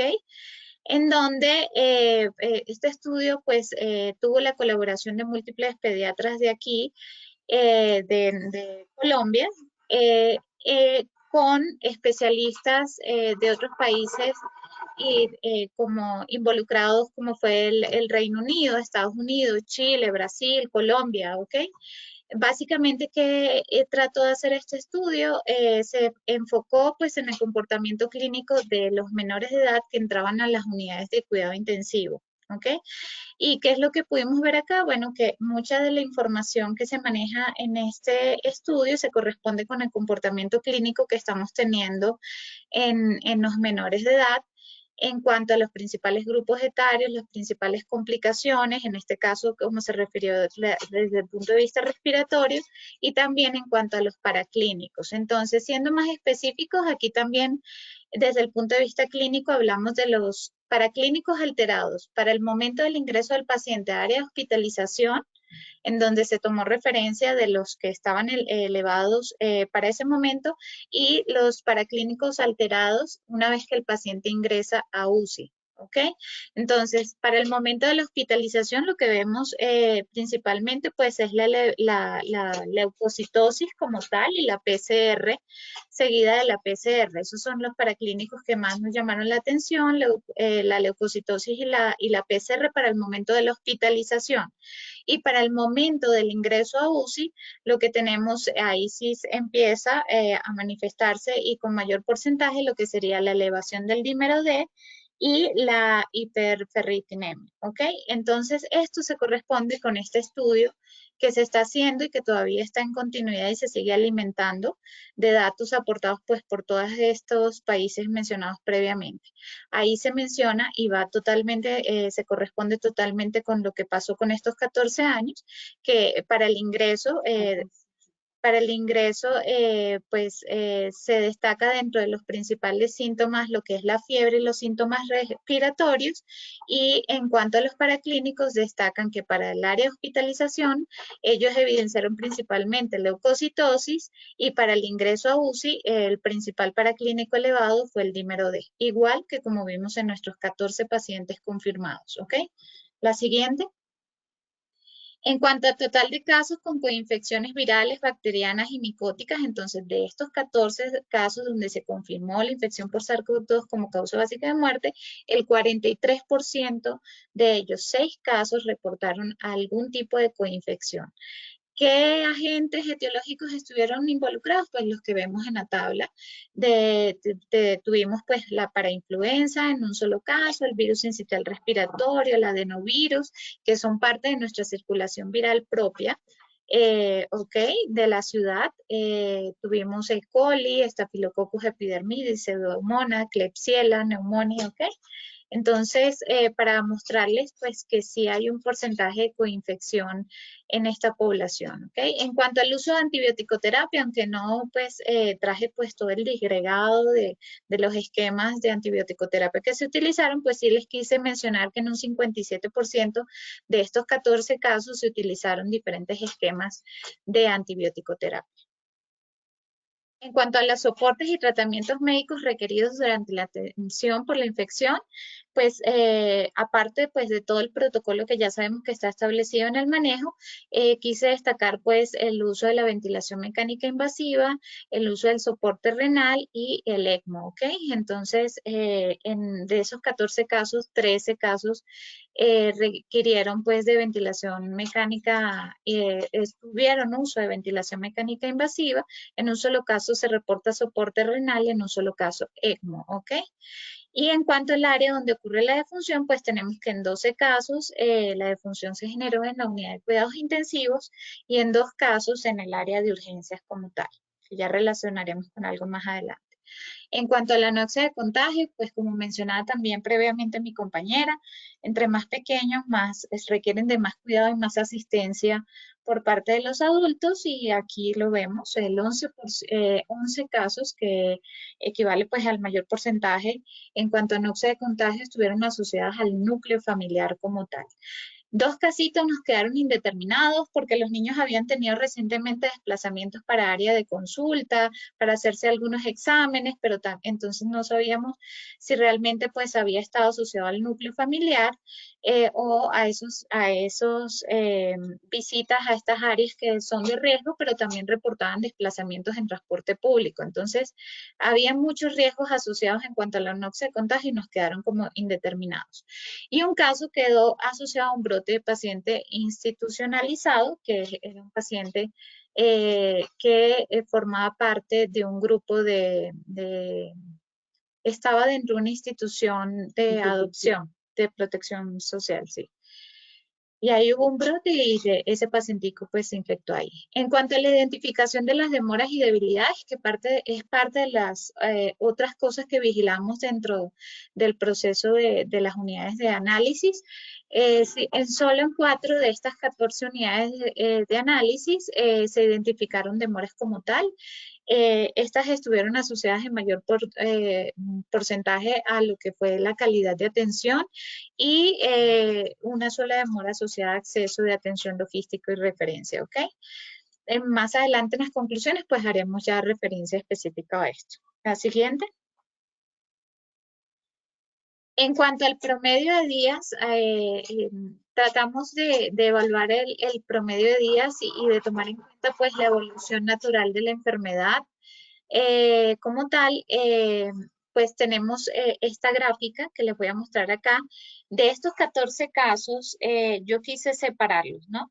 Vamos a tratar como de evaluar cómo se comportaron estos niños que tenían comorbilidades de base, de esos niños en donde se confirmó la infección por SARS-CoV-2, pero que no tenían comorbilidades de base. Entonces, aquí vemos el promedio de día. Y vemos que entonces el promedio de días entre la fecha de inicio de síntomas y la fecha de ingreso a la UPG de atención en los niños que tenían comorbilidades era de 1.3 casos. El promedio de días entre la fecha de inicio de síntomas y la fecha de ingreso a UCI fue de 2.7 como tal. El promedio de días entre la fecha de inicio de síntomas y la fecha de inicio de ventilación mecánica es de 2.8. El promedio de días entre la fecha de inicio de síntomas y la fecha de punción es de 11.7. Y eso fue la evaluación entre el promedio de inicio de síntomas y las atenciones. Ahora vamos a empezar a evaluar una vez que llega la persona a la institución, cómo fue el comportamiento. Entonces, el promedio de días entre el fecha de ingreso a la UPG de atención y la fecha del ingreso a UCI en estos pacientes que tenían comorbilidades fue de 1 día. Y el promedio de día entre la fecha de ingreso a UCI y la fecha de defunción de 11.3. También quisimos, dentro de las revisiones se verifica cuánto de esos casos pues recibieron algún tipo de atención previa, ¿ok? Previa a la hospitalización final, ¿ok? Entonces, se identificó que de estos 9 niños, un solo caso había acudido al área de consulta, ¿ok? Previo a la hospitalización final. Y el promedio de día entre esa consulta que hizo antes de la hospitalización final, entre esa valoración previa a la hospitalización final fue de un solo día. Entonces, del lado derecho, ¿qué les trato de mostrar? Les trato de mostrar cuáles fueron los grupos etarios que estuvieron involucrados en este estudio de esta línea de tiempo como tal. Entonces, un caso de 21 días, un caso de 3 meses de edad, 3 casos de 2 años como tal, un casito de 7 años, uno de 10, de 3 y de 17. Perfecto. Entonces, la siguiente.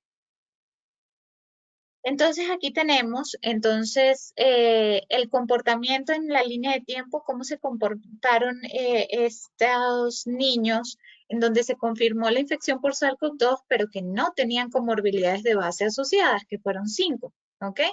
Entonces, aquí tenemos que Estos consultaron un poquito más tarde. En los que tenían comorbilidad normalmente la consulta era al día siguiente. Estos tardaron 2 días. Entre la fecha de inicio de síntomas y la fecha de ingreso a UCI, una vez que ingresaron a la hospitalización, pues tardaron 3 días. Con el otro grupo vimos que eran 2 días más o menos.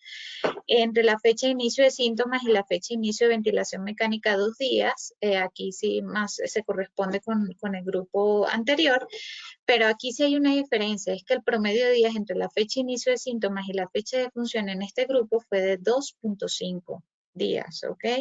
A diferencia del grupo anterior, que no sé si la podemos devolver rápidamente, para que veamos 11.7, ¿ok? Y pensaríamos que los niños con comorbilidades de base se deteriorarían más rápido y entre fecha de inicio de síntomas y fecha de función, pues el intervalo sería más corto, pero la siguiente vemos que en esto, claro que estamos hablando de un grupo bastante pequeño, que son estos 5, que es lo que llevamos hasta el momento, de funciones confirmadas por SARS-CoV-2 sin comorbilidades de base, pero sí es una diferencia bastante relevante en la cual pues tenemos que seguir ahondando en cuanto a información, ¿ok? El promedio de días entre la fecha de ingreso a la UPGD y la fecha de ingreso a UCI fue de 2 días, también un poquito más largo que el grupo anterior, y el promedio de días entre el ingreso a UCI y la fecha de función fue de 1 día. Del lado derecho, pues les menciono cuáles de estos 5 niños, cuáles eran los grupos etarios por el cual estaban conformados. Un niño de 1 mes, un chiquito de 2 de 6 meses, un niño de 2 años y uno de 4 años, ¿ok? En cuanto ya dando las conclusiones como tal, entonces con respecto a la infección por SARS-CoV-2, del total de casos revisados en las unidades de análisis, que fueron 31 unidades de análisis las que se han realizado hasta el momento, tenemos que el mayor número de casos con resultados positivos para SARS-CoV-2 se presentó en la primera infancia en menores de 0 a 5 años, de sexo masculino correspondiente a las localidades de Bosa, Kennedy y Suba. Con respecto a los casos con causa básica de muerte asociada a SARS-CoV-2, que son los 14 que forman parte de nuestro reporte oficial, tenemos que el mayor número de defunciones por COVID-19 se presentó en los menores de 5 años, de sexo femenino en un 57%, con comorbilidades y factores de riesgo asociados en un 64%. Se evidencia que el comportamiento clínico de la infección por SARS-CoV-2 en la ciudad es similar al reportado en los diferentes estudios internacionales. El porcentaje de funciones en donde la causa básica de muerte quedó asociada a la infección por SARS-CoV-2 en menores de 18 años sobre el número total de casos positivos reportados en la ciudad es bastante bajo, de 0.1, como se mencionó previamente. Los principales síntomas asociados a la infección por SARS-CoV-2 en la población pediátrica revisada fueron la fiebre y los síntomas de tipo respiratorio en un 75-78%. En más del 90% de los casos revisados con resultado positivo para SARS-CoV-2 en menores de edad estuvo acompañado de cambios radiológicos compatibles para infección por SARS-CoV-2, destacando lo que serían las opacidades alveolares multilobales bilaterales, que ya hay múltiples estudios en donde se han evaluado a los niños asintomáticos, en donde se ha podido demostrar que independientemente de que sean asintomáticos, casi todos cursan con cambios radiológicos compatibles con la infección, ¿ok? Y lo cual se corresponde con lo que vimos aquí en nuestro estudio, y que en más de un 90% de los casos los padres identificaron a tiempo los signos de alarma y acudieron de manera oportuna a los centros médicos de atención. Solo en 2 casos los padres identificaron los síntomas, fiebre y tos, y decidieron mantenerse en la casa a pesar de que no evidenciaron mejoría de los mismos por medio de posible infección por SARS-CoV-2. Y como mencionamos anteriormente, teníamos 2 casitos que habían fallecido en área de urgencia, y fueron estos 2 casos en donde los padres pues acudieron a último momento, y a pesar de que se trató de hacer todo por estos niños, pues llegaron ya en muy malas condiciones y fallecieron en área de urgencia, ¿ok?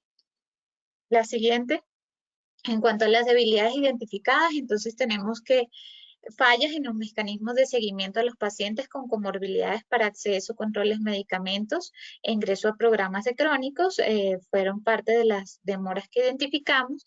Debilidad en el trabajo articulado, aseguradora, IPS, Entre entre la aseguradora y la IPS primaria para notificación de cambios administrativos que pueden generar retraso en la asignación de citas u otras gestiones, ¿ok? Y debilidades en el diligenciamiento correcto de la ficha de notificación del certificado de función. Se suelen dejar en blanco datos relevantes para la vigilancia epidemiológica continua y diaria. Lo que sería el desarrollo y el diligenciamiento oportuno y completo de estas dos herramientas es lo que le permite dentro de muchas áreas de vigilancia, pues un análisis diario y veraz de la población afectada por este nuevo virus. De ahí es que sale la información diaria y rápida, porque para citar a unidad de análisis nosotros tenemos que dar un tiempo mínimo para organizar el equipo médico que va a intervenir en la revisión.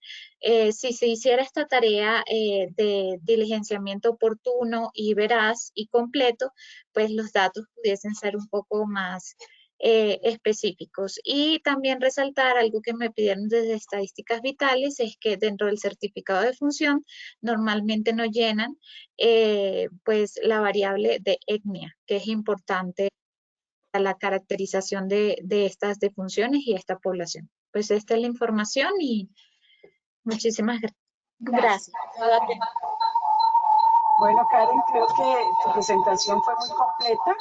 Realmente nos hace una caracterización muy bien de lo que está pasando con los niños que fallecen. Creo que es fundamental que tengamos en cuenta todo lo que tiene que ver con comorbilidades. Lo importante que es que tengamos a nuestros niños bien controlados, sobre todo si tienen alguna patología de base. Sabemos que dentro de la pandemia pues hubo problemas y dificultades en las atenciones de nivel ambulatorio y posiblemente muchas de esas situaciones fueron lo que hicieron que estos niños que tenían una patología de base murieran. Yo le voy a pedir a mis panelistas que prendan la cámara para poderlos ver y para, mientras que nuestros compañeros escriben sus preguntas en el chat, yo tengo una pregunta que quisiera hacerles para empezar el debate y es ¿cómo creen ustedes que se va a afectar esta población ahora que se viene todo lo del reingreso gradual y progresivo para en las entidades educativas? ¿Ustedes creen que va a haber una mayor afectación? Diana Sofía, si quieres puedes prender la cámara también. Y pues me gustaría escucharlas con respecto a esto. Nosotros vemos que la población infantil pues realmente se ve, igual lo dicen los estudios, es la que menos se afecta. Quisiéramos saber si realmente ellos ahora se van a estar comprometidos con respecto a esta socialización que van a tener en los colegios, porque nosotros sabemos que se van a cumplir unos procedimientos que tienen que llevarse a cabo en las instituciones y que tienen que cumplir con una serie de requisitos. Yo creo que aquí vi que estaba el doctor de la OSCE, que también ha formado parte en estos procesos. Quisiéramos saber, ¿ustedes creen que esto les afecta a esta población y cuáles intervenciones consideran que son fundamentales para que esto no se dé? Me gustaría escucharlos. Tienen la palabra.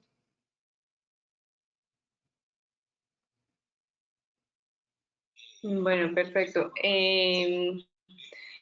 Pues personalmente y teniendo en cuenta algunas revisiones que se han dado a nivel internacional, específicamente en Londres y pues en sitios donde efectivamente se han dado se ha podido estudiar realmente cómo es el comportamiento cuando se hace la apertura de colegios, se ha visto que no se aumenta el número de casos en los niños. Un estudio, si no estoy mal, publicado en The Lancet aproximadamente en diciembre del año pasado, muestra que efectivamente cuando se hace el estudio de brotes y de contagios en los niños, quienes más tienen posibilidad de contagiarse son las personas, ellos lo mencionan como el staff o el personal como tal de profesoral o pues de apoyo logístico que tienen los colegios que entre los mismos niños, y esas relaciones se dan y se pueden estudiar. Nosotros aquí tenemos adicionalmente a pues, esas situaciones de contagio, tenemos unas situaciones sociales, económicas y claramente de ventanas de oportunidad que tenemos que analizar cuando se toman este tipo de medidas. Y es que si bien tenemos, y eso también ha estado referenciado a nivel internacional, que si bien tenemos unas situaciones o unas condiciones sociales pues que se están dando para que efectivamente unas políticas que se están dando para llegar a los niños y poder darles de pronto algún tipo de acceso a la educación, pues las inequidades y las desigualdades a las que se ven expuestos nuestros niños pues son un poco mayores a las de países con mejores recursos económicos. Esto implica que las afectaciones en salud mental, las afectaciones en otros ámbitos de la vida se pueden hacer mucho más fuertes en nuestro país o en un país de menores condiciones socioeconómicas que los países pues, donde se han llevado a cabo esos estudios. También The Lancet también en enero 21 también saca una publicación donde da recomendaciones para poder identificar pues cuál es la pérdida que tienen los adolescentes, los niños en esas interacciones sociales en los que deberían estar siendo expuestos y que a causa del COVID, pues digamos que los tenemos un poco retraídos o generan, digamos que otras implicaciones. Se estudia mucho todo el tema de salud mental, suicidios específicamente, por la falta o el acceso que se tiene a la educación, al colegio, a esas interacciones sociales y pues todo el tema de la ventana de oportunidad que les estamos, digamos que, minimizando, teniendo en cuenta esas oportunidades que tienen los niños en un futuro, pues que claramente son los que van a aportar gran parte al desarrollo de nuestro país. Yo creo que tendríamos que verlo por estos dos ámbitos. No hay evidencia actual que nos diga que efectivamente se generan mayores contagios en los niños o que son los que transmiten el virus. Claramente se tienen que tener medidas de precaución, claramente se tienen que hacer algunas acciones. Algunas de las acciones que también están demostrándose en la literatura es que pues en la medida que evitemos los muros, que tengamos la posibilidad de dar esas clases en espacios abiertos, pues claramente va a haber menor posibilidad de contagio y eso lo tendríamos que tener en cuenta para esta reapertura, pero yo creo que estaríamos de acuerdo con que se tiene que dar y pues ya le doy la palabra a mi compañera.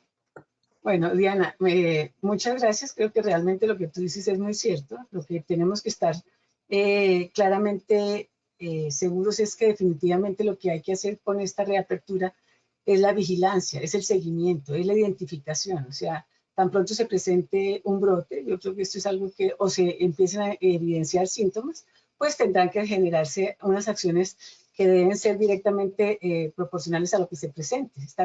Está plenamente establecido que cuando se presenta un caso en un salón donde comparten algunos niños, ese salón se debe cerrar, que cuando hay compromiso en esa institución de más de un niño en otros grados, se debería cerrar la institución y que cuando son varias instituciones en una misma localidad, la que se deben cerrar todas las entidades educativas de esa localidad. Yo creo que aquí depende más de ese seguimiento a los casos específicos y más que preocuparnos por lo que esté sucediendo, porque si la institución cumple con todos los requisitos, hay una muy buena ventilación en las áreas y tenemos todas las medidas de bioseguridad, posiblemente pues el riesgo sea igual que el que está en la población general, entendiendo que los que básicamente transmiten son más los adultos a los niños que los niños hacia los adultos y los niños entre ellos mismos.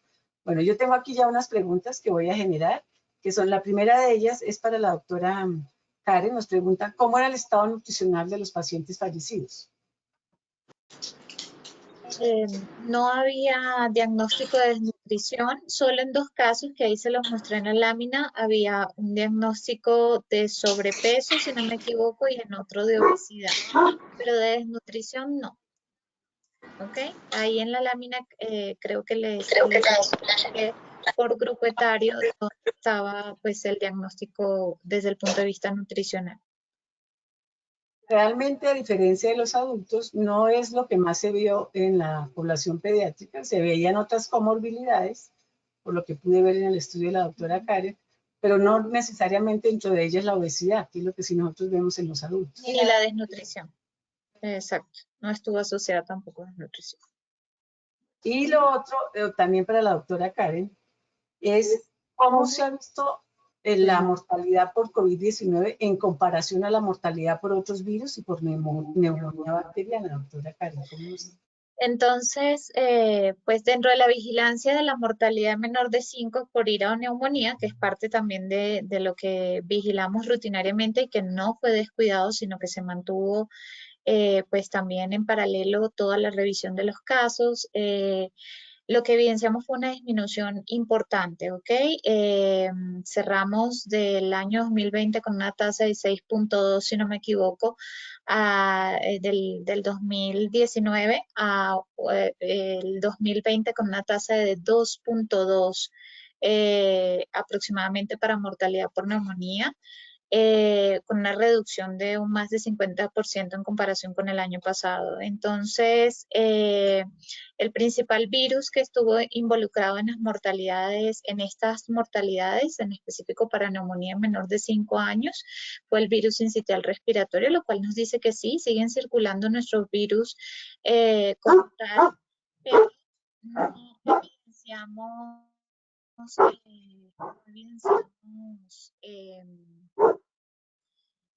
los dos picos respiratorios, como vimos en el canal endémico que nos mostró nuestra compañera, no evidenciamos pues esos dos picos rutinarios como tal.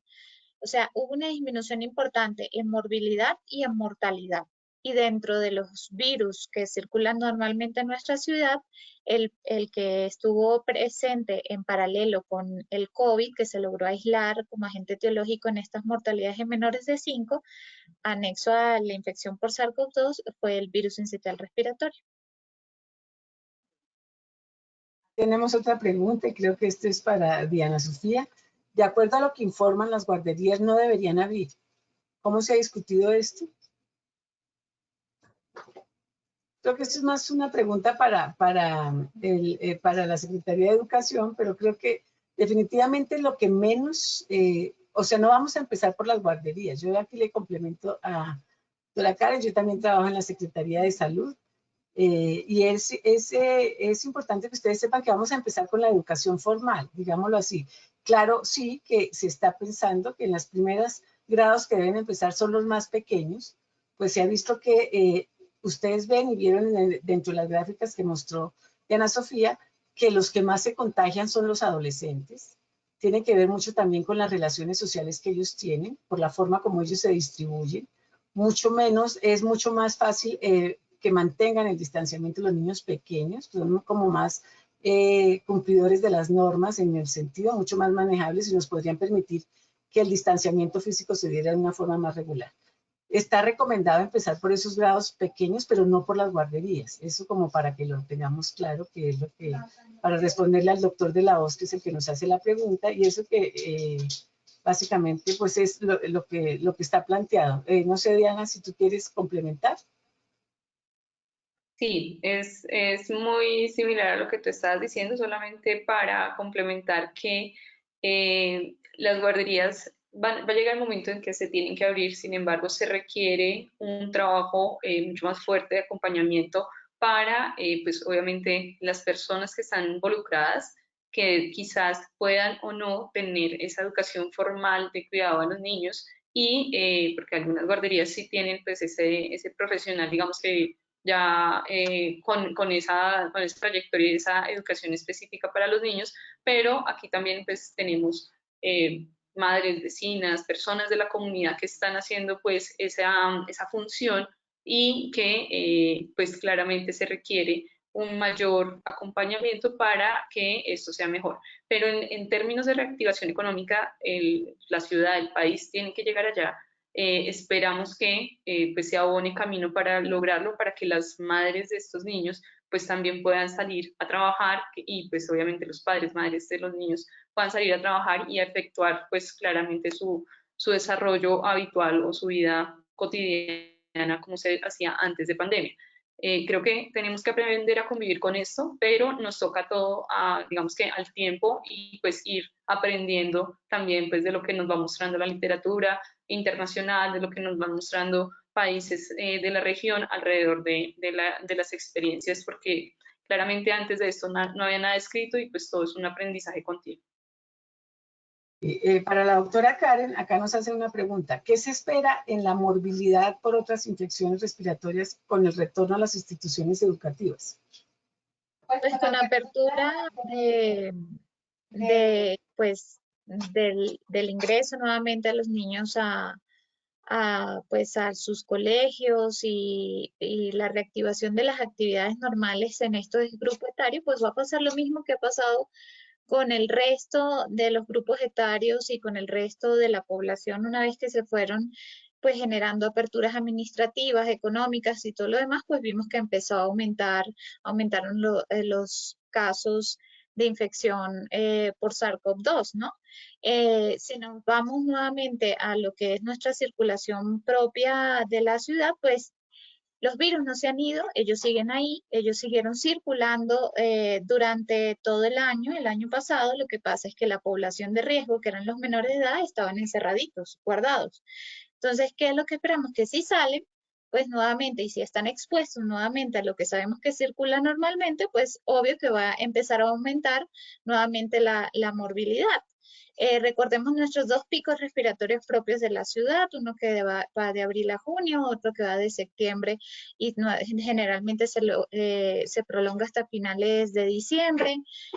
Como mencionaba mi colega también, Sofía, esto no solamente vamos a tener que sobrellevar la circulación viral propia, los picos como tal, también vamos a tener presente el SARS-CoV-2 y vamos a tener presente los cambios climáticos propios también asociados a aumentos de lluvias y todo lo demás. Entonces sí, pienso que para este año se van a volver a presentar pues nuestros dos picos respiratorios propios de la ciudad y pues la intensidad en que se manifiesten estos va a depender de las medidas de autoprotección que apliquemos y de las medidas de cuidado. No sé si Sofía quiera Sí, complementar esto. Sofía está levantando la mano, entonces vamos a dejarla que ella aporte y yo después quisiera aportar también algo ahí con respecto a eso. Sí, no, y que tenemos que tener en cuenta que si bien se puede presentar ese aumento en la morbilidad, ya tenemos un aprendizaje y creo que eso también es importante mencionarlo, y era que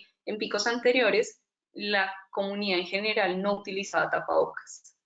Y eso para enfermedades respiratorias nos va a traer una connotación totalmente diferente y probablemente va a hacer que, pues si bien va a haber un aumento de casos, este aumento pues no va a generar, digamos que la misma mortalidad o los mismos niveles que teníamos en años anteriores o previos a COVID. Yo creo que tenemos unas condiciones sociales, también de cultura respiratoria y de cultura pues de lo que se llama la higiene de la tos, que nos ayuda a pues avanzar en esas medidas. El lavado de manos constante, que pues, es totalmente recomendado para esto, y yo creo que en la medida que hagamos acciones sectoriales, intersectoriales y de la mano con la academia, esto va a mejorar. Entonces, con Secretaría de Educación todo el tiempo trabajando para que desde los niños se empiece una educación pues a toda esa cultura pues del lavado de manos, uso de tapabocas, distanciamiento. Yo creo que eso nos va a ayudar muchísimo a mejorar esos indicadores pues que antiguamente y pues históricamente nos han marcado en la ciudad y específicamente a la población infantil. Bueno. Ana Sofía, eso que dijiste es muy importante, realmente eso es cierto. Yo también les quería decir, y es que lo que nos ha demostrado la pandemia y lo que hemos aprendido con ella, es que lo que antes nosotros decíamos que los virus tenían un comportamiento estacional, realmente ahora cambió. Pudo haber estado influenciado mucho por todas esas medidas de cuarentena y todo eso, hicieron, como les decía, que las infecciones respiratorias descendieran notablemente. Ustedes no... también hay otras presentaciones que creo que valdría la pena que ustedes vieran. Nosotros en todo caso nos tenemos que estar preparando para el pico que habitualmente se presenta en el año, este primer pico que tiene y está relacionado con el aumento en las precipitaciones fluviales y en el cambio de la temperatura, que es uno de los factores predisponentes para la infección respiratoria. Lo otro tiene que ver con toda esta socialización con el ingreso a los colegios, pero también es cierto lo que dice Diana. También tenemos mucho ya trabajo en un trabajo ya realizado a través de este año pasado durante la pandemia, que nos permite que haya una disminución en la transmisión entre los niños. Además, acuérdense que no van a entrar los más pequeñitos, los menores de 2 años, posiblemente las guarderías no serán los que van a entrar de primero, entonces probablemente la infección respiratoria se pueda controlar de una forma importante. Sin embargo, como les decía, como el comportamiento ha cambiado, la circulación de los virus también ha cambiado precisamente por este confinamiento, vamos a tener que estar vigilando, estar todos preparados y estar todos mirando a ver qué se nos presenta para poder hacer unas intervenciones oportunas. De ahí aprovecho para la cuñita que de la Secretaría de Salud venimos haciendo un reforzamiento, unas capacitaciones todos los lunes en la noche con respecto a todo lo que tiene que ver con infección respiratoria, precisamente para eso, para que volvamos a retomar todas esas intervenciones, volvamos a reconocer los lineamientos, las guías de práctica clínica para el manejo de estas infecciones, que las habíamos dejado a un lado pensando solo en el COVID. Bueno, aquí tenemos otra pregunta de Ángela Garavito, que nos dice, aunque la mayor mortalidad está dada por síntomas respiratorios, ¿qué nos pueden decir de la gravedad de los síntomas intestinales y la frecuencia de presentación como únicos síntomas para COVID-19? Karen, creo que tú... Pues dentro de lo que le encontramos, no hay un caso en donde solamente el paciente llegó por síntomas gastrointestinales, no. Tenía síntomas gastrointestinales con síntomas respiratorios, pero no se presentó como el único síntoma dentro de las manifestaciones clínicas. Y como vimos en la gráfica de los 14 casos donde sí se confirmó la infección por SARS-CoV-2 como causa básica de muerte, solo se reportó en vómito, diarrea y dolor abdominal en uno para cada uno de estos síntomas, ¿ok? No fue que esto se presentó en varios casos, sino fueron síntomas bastante aislados, no fueron los principales. Y aquí también para completar, al igual que se ve en otros estudios, definitivamente las manifestaciones gastrointestinales no es lo que predomina en la población pediátrica. Se ve a medida que va aumentando la edad. Eso se comporta, es mucho más evidente en la población en adultos, en ellos se evidencian más. En la población pediátrica no es lo característico y se presenta más en los niños más grandes, en los adolescentes. Acá el doctor de la ONU nos hace una connotación, es muy importante que lo tengamos en cuenta. Recordemos que el virus sincitial se transmite más por manos que por vía inhalatoria. Hay que insistir en el lavado de manos. Entonces también recordar que esta es otra de las medidas que tenemos que reforzar durante todo el tiempo. No solo ahora, sino siempre que estemos frente al aumento de la transmisión de las infecciones respiratorias. Bueno, yo creo que aquí nuestros participantes ya no tienen más preguntas por lo que veo. Ya estamos muy cerca del cierre. Entonces, pues agradecerles nuevamente a nuestras invitadas. Creo que fue un tema muy claramente expuesto. Sabemos que independientemente de que no sea lo que más veamos dentro del COVID, el compromiso de la población pediátrica en todo caso puede generar muertes. Y ya sabemos que una sola muerte es crítica para todos nosotros. Por lo tanto, tenemos que seguir vigilando, estar atendiendo de forma adecuada y con los manejos que se deben dar para aquellos niños que tienen comorbilidades. Ustedes vieron que, aunque no fallecieron por el COVID, fue un desencadenante y fueron precisamente niños que no estaban bien controlados, que tenemos que seguir ahora vigilando también otros virus con la infección respiratoria, pensando en otras infecciones respiratorias, ahora que hay la reapertura gradual y progresiva. Y que definitivamente parte del éxito para que no se nos aumenten los casos es estar vigilando que no se presenten síntomas dentro de casos positivos dentro de una institución, porque eso sería una indicación para que hiciéramos una vigilancia importante. Acordémonos nuestra estrategia PRAS, que a nivel de Bogotá es la estrategia DAR. Tan pronto detectemos, aislemos, que se debe aislar en forma con la familia y comuniquemos para que le hagan el reporte, reportemos a nuestras EPS o a las IPS o a la Secretaría para que tomen la muestra y logremos de esta forma completar todo lo que se debe hacer dentro de la vigilancia. Buenas noches para todos, nos dice Ángela, agradecemos este espacio que nos han ofrecido. Entonces, si no hay nadie más para preguntar, les agradecemos nuevamente a todos. Gracias a la doctora Karen y a Diana Sofía por haber asistido. Y bueno, les deseo a todos muy buenas noches. Que estén muy bien y nos vemos, si Dios quiere, el próximo martes con el tema que ya dijimos, la vacunación en la población pediátrica. ¿Qué nos espera? También recordarles a nuestros afiliados que el próximo mes, en marzo, tenemos que hacer la junta de la sociedad. Están todos cordialmente invitados para participar. Tendríamos que estar para poder participar al día con nuestras cuotas, pero además recordarles que hay cambio, ya hay nombramiento de nueva junta, entonces los que estén interesados en ser parte de la junta, pues para que escriban sus planillas. Muchas gracias a todos. No se olviden del diplomado, del diplomado que hay ahora de cuidado paliativo y bueno, y de todo lo que les ofrece la sociedad de la Regional Bogotá para la formación y el conocimiento de todos ustedes. Eso, vuelvo y les repetimos, es parte de nuestra labor. Entonces, que estén muy bien. Buenas noches para todos. Gracias por la invitación. Gracias. Muchas gracias por la invitación. Hasta luego.